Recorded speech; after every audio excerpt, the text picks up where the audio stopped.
I commend and thank Mark for his public service, which has gone on for the better part of 2 decades. But I deeply regret the tragedy that has befallen his family, and I think that he's acted appropriately in admitting what occurred and in resigning. And it's a very, very sad time for each one of us in Indiana politics. What do you think about holding a special election in November for the 3rd District? Will the district be without representation? Is that a big deal? It's a very difficult question for the governor and for the political leadership, Democrat and Republican, to think through, because there is cost. $500,000 has been mentioned, maybe more.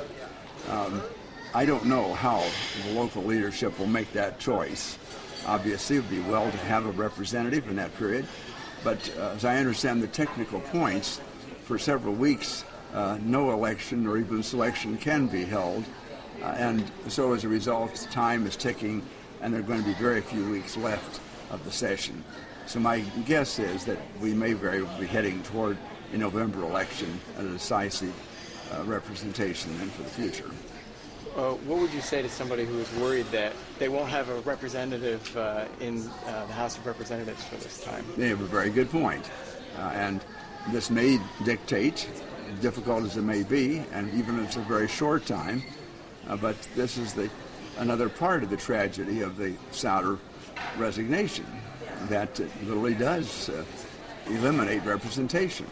Now, for Mark Souder, the admission of guilt is important, but other things always are involved in public service. It's your responsibility to continue to serve and to offer that representation.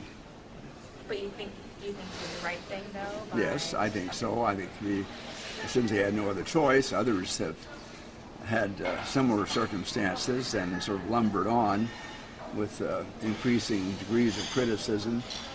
And they may have continued to represent people, but their effectiveness was clearly diminished.